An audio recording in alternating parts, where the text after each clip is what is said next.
Esta é a CNN, a maior do mundo, agora no Brasil. CNN Prime Time. Apoio BRF. Atitudes sustentáveis fazem parte da nossa essência. Olá, você está na CNN Brasil e este é o CNN Prime Time. Veja os destaques de hoje. A farmacêutica Pfizer anuncia que a vacina contra o coronavírus tem 90% de eficácia. Nos Estados Unidos, o presidente eleito Joe Biden cria uma força-tarefa para combater a Covid e pede para que se pare de politizar o vírus e que se use máscara. No Brasil, São Paulo receberá primeiras doses da vacina chinesa na próxima semana. E o Amapá enfrenta o 7º dia de apagão e a luz volta apenas em bairros mais ricos. Daqui a pouco os detalhes, porque antes a gente precisa se apresentar para você nos conhecer melhor, saber como trabalhamos e de onde trabalhamos. Aqui na Avenida Paulista, coração de São Paulo, temos um resumo do Brasil. Bancos, comércio, empresas, gente da terra, gente que veio de fora, gente que batalha. Para todas essas pessoas, informação é importante e é daqui que vamos transmitir esse produto tão valioso no nosso Prime Time. O horário nobre, com envolvimento de toda a redação e participação de repórteres pelo Brasil, analistas, correspondentes internacionais, todos levando a notícia até você, sempre analisada de forma objetiva.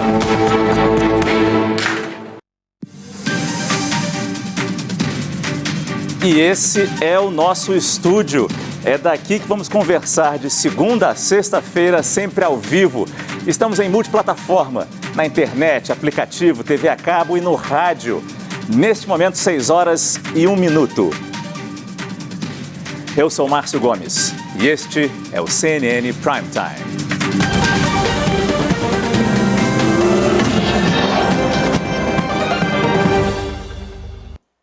E nós abrimos esta edição do Prime Time com uma ótima notícia, uma notícia otimista. Saíram os resultados das pesquisas com as duas vacinas contra o novo coronavírus. Tanto o governo russo quanto a farmacêutica americana Pfizer disseram ter alcançado uma proteção de 90% contra o coronavírus. Nós começamos com os dados da Pfizer e a sua vacina feita em parceria com o laboratório alemão BioNTech. Por isso, vamos ao vivo até Nova York. Heloísa Vilela, boa noite para você. Ou seja, a vacina tem eficácia e, além do mais, teve pouquíssima reação entre os voluntários. Exatamente, são exatamente as duas doses dessa vacina da Pfizer que garantem essa imunidade de 90%. Heloísa Vilela falando ao vivo de Nova York com a gente, ela volta ainda nessa edição do Prime Time. Agora, o Ministério da Saúde da Rússia anunciou que, de acordo com dados coletados da vacinação do público, a Sputnik V também chegou a uma eficácia de mais de 90%. A Denise Odorice, de Londres, tem as informações para a gente ao vivo. Denise, boa noite para você. A gente não pode esquecer, claro, a desconfiança que existe numa produção de vacina, num desenvolvimento, uma pesquisa tão rápida quanto foi a vacina russa. Mas o otimismo está aí e, claro, os testes precisam ser feitos, as pesquisas precisam continuar para garantir realmente a eficácia, mas principalmente a segurança da vacina. A Denise volta de Londres ao vivo ainda nesta edição do Prime Time. E para fechar esse pacote de vacinas, nós temos informações também sobre a vacina chinesa desenvolvida em parceria com o Instituto Butantan. O governo de São Paulo anunciou hoje que 120 mil doses da Coronavac devem chegar ao estado no próximo dia 20. A repórter Bruna Macedo tem os detalhes. Bruna, boa noite para você. Boa noite, Márcio. Seja muito bem-vindo à CNN. É um prazer falar com você. Muito bem. Essas doses da Coronavac chegam agora, são 120 mil doses que chegam agora no dia 20 de novembro. Elas fazem parte de um montante com 6 milhões de doses. O restante deve chegar, de fato, até dezembro ainda deste ano, segundo o que foi falado aqui na coletiva de imprensa do governo do estado de São Paulo. Essa importação acontece com a autorização da Anvisa e acontece também em meio à fase 3 de testes com a Coronavac. Isso significa que pessoas que fazem parte, inclusive, do grupo de risco da Coronavac estão sendo acompanhadas por técnicos, inclusive, aqui do Instituto Butantan. Depois que for comprovada essa eficácia, aí sim vai haver um registro da Anvisa e depois essa vacina será disponibilizada realmente para o público. Márcio. Muito obrigado, Bruna Macedo, falando ao vivo de São Paulo. Já tivemos, então, um panorama de 3 vacinas promissoras contra a Covid, mas a gente precisa perguntar, o que tem de realidade ou excesso de otimismo? A gente volta a falar de coronavírus ao longo desta edição do CNN Prime Time. O apagão no Amapá entrou no 7º dia nesta segunda-feira. Com 65% do sistema restabelecido, o abastecimento funciona num esquema de rodízio. Nós vamos agora ao vivo até Macapá conversar com o repórter Jepson Martins. Jepson, boa noite para você. A situação ainda é muito difícil por aí, né? As imagens de protesto são impressionantes, por isso que a gente vai voltar ainda nesta edição do Prime Time com o Jepson, com informações ao vivo de Macapá. Mas o assunto, a cobertura não termina aqui. Ainda sobre o apagão, o presidente do Senado, Davi Alcolumbre, que é do Amapá, ele quer que a Agência Nacional de Energia Elétrica, a ANEEL, casse a concessão da empresa responsável pela subestação de energia no estado. A gente vai até Brasília conversar com o Kenzo Matida, que tem as informações para a gente ao vivo. Kenzo, boa noite para você. Olá, Márcio. Muito boa noite a você. Seja muito bem-vindo ao time da CNN. Obrigado. O presidente do Congresso, Davi Alcolumbre, disse que pediu à ANEEL uma investigação rigorosa sobre a Isolux, a concessionária responsável pela subestação. Se for comprovada a negligência da empresa, o presidente do Senado vai exigir que a concessão da companhia seja cassada e que a Eletronorte assuma o controle da operação. Alcolumbre, que nasceu em Macapá, esteve na região no fim de semana junto a autoridades do governo federal, como o ministro de Minas e Energia, Bento Albuquerque. Atendendo a um pedido do senador Randolfo Rodrigues, a Justiça deu prazo de até amanhã para que a Isolux solucione completamente o abastecimento de energia no Amapá e estabeleceu multa de 15 milhões de reais em caso de descumprimento. A Isolux ainda não se manifestou. Apesar dessa decisão da Justiça, o ministro Bento Albuquerque disse que a retomada de 100% só deverá acontecer em 10 dias. Isso mesmo, 10 dias. Vamos acompanhar. Exatamente por ser um prazo inaceitável de 10 dias para esperar que a energia elétrica volte ao Amapá, que a gente vai voltar ainda nessa edição do Prime Time com a cobertura completa desse problema. O governador afastado do Rio de Janeiro, Wilson Witzel, deixou a residência oficial, o histórico Palácio Laranjeiras. Witzel já está com a família na casa em que ele morava antes de ser eleito, na zona norte da cidade do Rio. A mudança aconteceu por determinação do Tribunal Misto, que analisa o processo de impeachment. O repórter Jairo Nascimento é quem acompanha tudo direto do Rio de Janeiro e é com ele que conversamos agora ao vivo. Jairo, boa noite para você. Muito obrigado, Jairo. A gente conversa agora ao vivo com o analista Fernando Molica. Molica, boa noite para você. Parece que o inferno astral de Wilson Witzel não termina mesmo, né? Muito obrigado pela sua participação aqui no nosso Prime Time. A gente volta agora com o noticiário internacional. A gente começou falando de Covid, mas agora Estados Unidos. O presidente eleito Joe Biden fez um discurso hoje. Ele disse que fará o possível para combater a pandemia do coronavírus e que a vacina vai ser gratuita para os americanos. O repórter Vitor Bonini acompanhou tudo direto do estado do Delaware, na cidade onde Biden fez o discurso. Vitor, bem-vindo. O que o Biden falou para a gente nesse discurso aí? Boa tarde para você. Está de dia ainda, né? E falando em Joe Biden, aqui no Brasil, o presidente Jair Bolsonaro ainda não parabenizou o democrata Joe Biden por ter vencido as eleições americanas. A gente vai até Brasília conversar com Nolan Robertos, porque é importante perceber que o Palácio do Planalto, como o Palácio do Planalto deve reagir diante da repercussão dessa falta de gesto, de gentileza, de cordialidade com um presidente eleito e um presidente de um país amigo. Nolan, boa noite para você e você também. Bem-vindo à CNN Brasil. Bom, o mercado financeiro reagiu bem à eleição de Joe Biden e aos resultados positivos sobre a eficácia das vacinas contra a Covid-19. Quem tem os detalhes é a repórter Débora Freitas. Débora, boa noite para você. Muito obrigado, Débora, por essa atualização do fechamento no mercado financeiro aqui no Brasil. O dia foi de alta também nas bolsas da Europa. A correspondente Denise Odorice volta a conversar com a gente com as informações completas de como as bolsas por lá fecharam. Denise? Depois de passar boa parte do dia em queda, o dólar fechou o dia perto da estabilidade. Quem faz uma análise desses resultados do mercado financeiro aqui no Brasil é a Thaís Herédia. Thaís, boa noite para você. E a Polícia Federal está de olho em fraudes contra o auxílio emergencial. Uma investigação apontou um prejuízo de cerca de R$350 mil do benefício. Isso só no estado de São Paulo. A gente vai agora ao vivo conversar com o repórter Tiago Américo, porque além de São Paulo, parece que tem investigação em outros estados também. Tiago, boa noite para você. Obrigado, Tiago, pela sua participação e nessa apuração de investigação, e investigação importante que infelizmente acontece contra o auxílio emergencial. Muito obrigado. O presidente Jair Bolsonaro anunciou que fará um tipo de horário eleitoral gratuito nas redes sociais dele até a véspera da eleição, no domingo. Quem nos conta os detalhes, direto de Brasília, é o repórter Chico Prado. Chico, boa noite para você. Agora são 6h30. A cada meia hora a gente faz um resumo do que já foi notícia no nosso jornal, do que é importante você acompanhar nas redes sociais da CNN Brasil. É o chamado Momento Prime Time. 120 mil doses da Coronavac chegam no final do mês no Instituto Butantan, em São Paulo. A vacina chinesa ainda não tem aprovação da Anvisa. A eleição de Joe Biden anima o mercado. Bolsas fecham em alta no mundo inteiro. Na Bolívia, Evo Morales reúne uma multidão depois de um ano exilado na Argentina.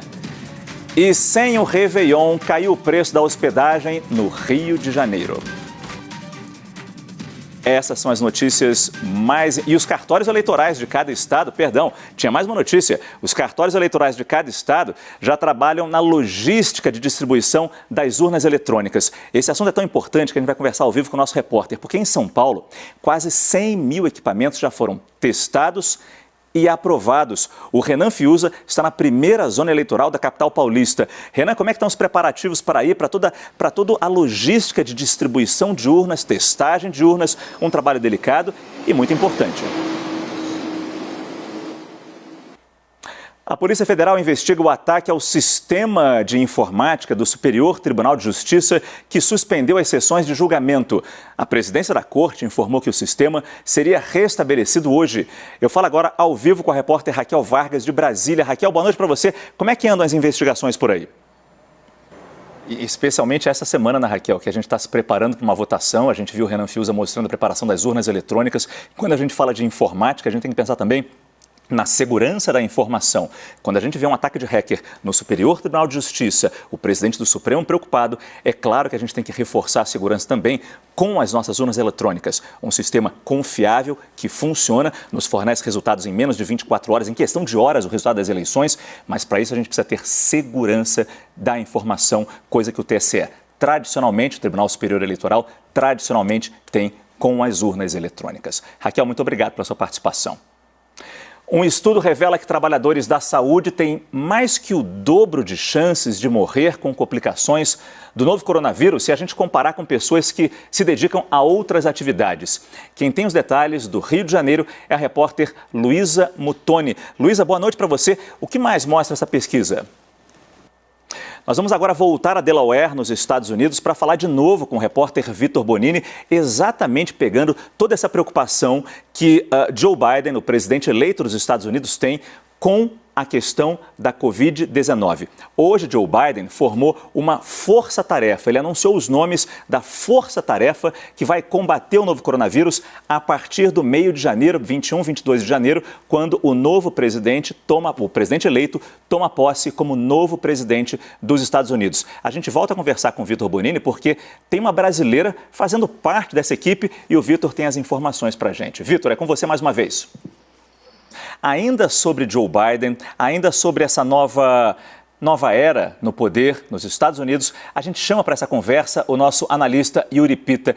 Yuri, boa noite para você, é um prazer ter você aqui no nosso CNN Prime Time. Como é que fica a relação do Brasil com os Estados Unidos agora com Joe Biden no poder? Eu não sei se você vai entrar no assunto de Bolsonaro ainda não deu as felicitações, eu não sei como é que você vai trabalhar isso, mas definitivamente o Brasil vai ter que refazer pontes com esse novo governo americano. Sem dúvida alguma. Boa noite, Márcio. Meu prazer participar da sua estreia. Muito bem-vindo aqui à CNN.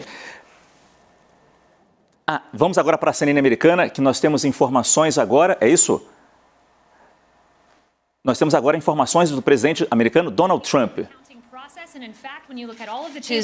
Aí está. Da contagem, mencionaram... Aí está, 6 horas e 50 minutos que nós tivemos aí. Eu peço confusão no começo, eu não estava entendendo o que estava acontecendo. Mas agora sim, a nossa intérprete, Nathalie Graue, ela traduziu simultaneamente os discursos, a gente pode chamar assim, as ponderações de 2 representantes da campanha de Trump. Primeiro uma autoridade, a secretária de imprensa da Casa Branca, e depois o chefe da campanha de Trump. Os dois apresentando seus argumentos de que a campanha democrata de Joe Biden teria sido beneficiada na apuração em diversos estados e explicaram ali os motivos de que os fiscais republicanos, entre esses motivos, de que os fiscais republicanos não podiam acompanhar de perto a apuração dos votos. É a alegação deles, a gente vai continuar acompanhando esses discursos, a nossa redação está ligada nisso e ainda nessa edição do Prime Time você vai receber um resumo completo de que são essas alegações e principalmente a movimentação dos republicanos.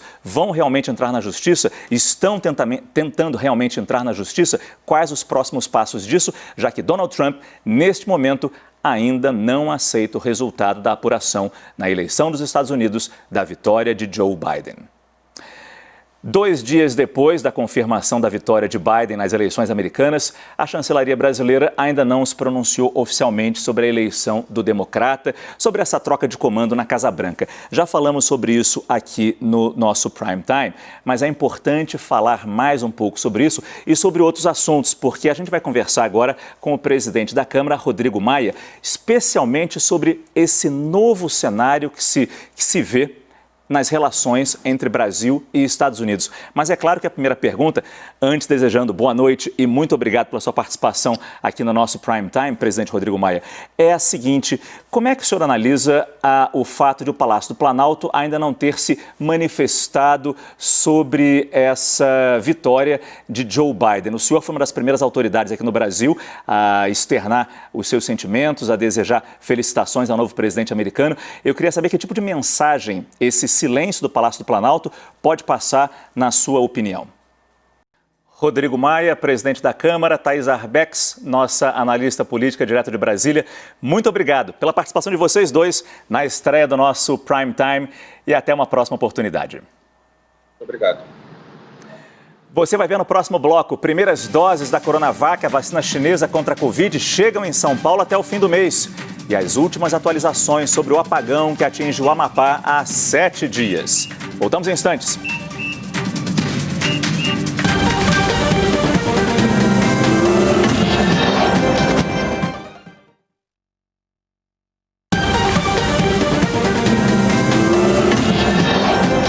São 7 horas e 6 minutos, estamos de volta com o CNN Prime Time.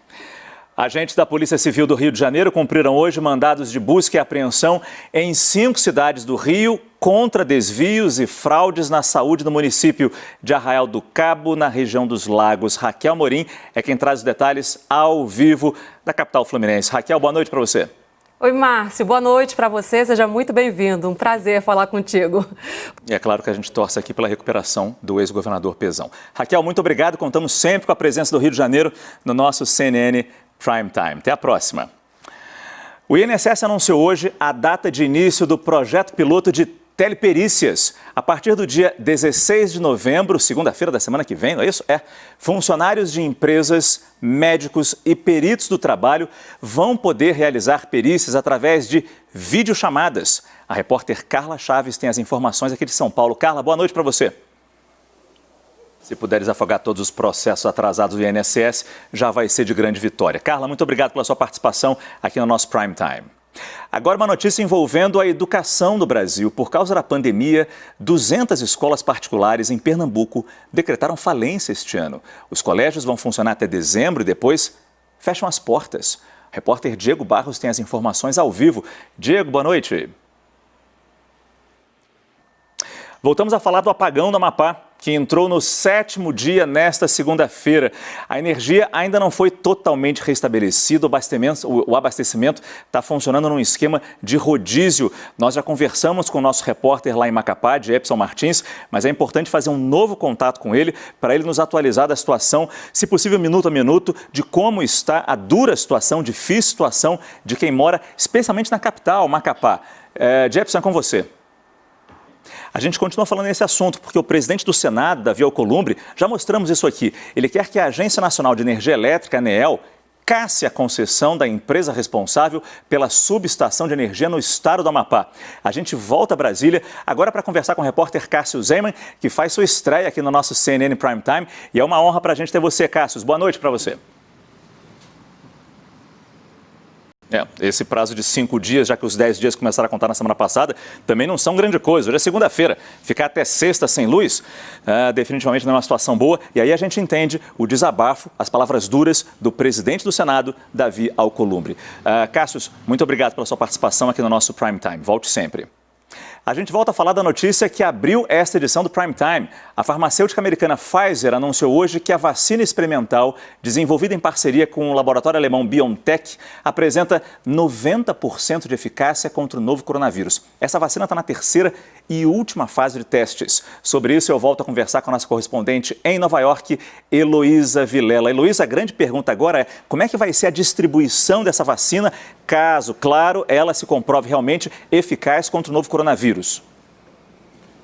Muito obrigado, Heloísa Vilela, falando ao vivo de Nova York. Nós começamos esta edição falando da vacina da Pfizer americana, falamos também da vacina russa, que também alcançou esses 90% de eficácia, segundo o governo russo, contra o novo coronavírus, e falamos também da vacina chinesa, que já está sendo trazida para o Brasil, está chegando ao Brasil. A gente volta a falar, então, são 120 mil doses da Coronavac que vão chegar ao estado de São Paulo no próximo dia 20 de novembro. O governador João Dória também anunciou que as obras da fábrica para a produção da vacina começaram no início deste mês. A gente conversa com a repórter Bruna Macedo. Agora, Bruna, qual é a previsão de término dessas obras para que a gente realmente tenha um local para produzir essa vacina aqui no Brasil? Como a gente está torcendo para todas essas vacinas, chinesa, americana, russa, a inglesa também. Muito obrigado, Bruna, pela sua participação aqui com a gente. A gente conversa agora com Jarbas Barbosa, ele é vice-diretor da Organização Pan-Americana de Saúde, que é um braço da Organização Mundial de Saúde. Seu Jarbas, boa noite para o senhor. Eu queria perguntar para o senhor como é que a gente pode avaliar essa notícia de que essas duas vacinas, tanto a russa quanto a americana, atingiram 90% de eficácia e, no caso da americana, sem contraindicações, sem reações e na grande maioria dos voluntários testados. É com otimismo? É exagero? Queria saber a sua avaliação. A gente volta agora para o noticiário internacional porque o presidente Donald Trump demitiu o secretário de Defesa. A repórter Mariana Jangiacomo tem essas informações direto de Nova York. Mariana, Trump falou sobre o motivo dessa demissão? Mariana Jangiacomo, direto de Nova York, com as últimas informações sobre a eleição americana e sobre a demissão do secretário de Defesa dos Estados Unidos. Mariana, muito obrigado pela sua participação aqui no nosso Prime Time. O ex-presidente boliviano Evo Morales voltou para a Bolívia depois de passar um ano exilado na Argentina. Cerca de 2.000 apoiadores, incluindo o presidente argentino, Alberto Fernandes, se reuniram na fronteira para se despedir de Evo. Foi um momento muito simbólico. Do outro lado, uma grande multidão esperava para receber o ex-líder. O retorno à Bolívia foi possível depois que Luiz Arce, aliado de Evo, tomou posse como novo presidente. Evo Morales governou a Bolívia por 14 anos e deixou o país após denúncias de que estaria envolvido em fraudes na última eleição presidencial. Evo nega as acusações. E ainda no noticiário internacional, na Flórida, a tempestade ETA deixa bairros inundados e mais de 30 mil pessoas estão sem energia. Os ventos ultrapassaram 100 km por hora. Escolas no sul do estado fecharam as portas por causa das fortes rajadas de vento que devem continuar amanhã. Abrigos para animais também fecharam. Autoridades alertaram para o risco de desabamentos. A tempestade ETA agora se move em direção ao Golfo do México e deve perder intensidade antes de atingir a região. Agora, 7 horas e 29 minutos, nós encerramos esta primeira edição do CNN Prime Time. Você viu, tanta gente me deu as boas-vindas e eu dou as boas-vindas a você. E conto com a sua presença amanhã. Esta é a CNN, inconfundível. Boa noite.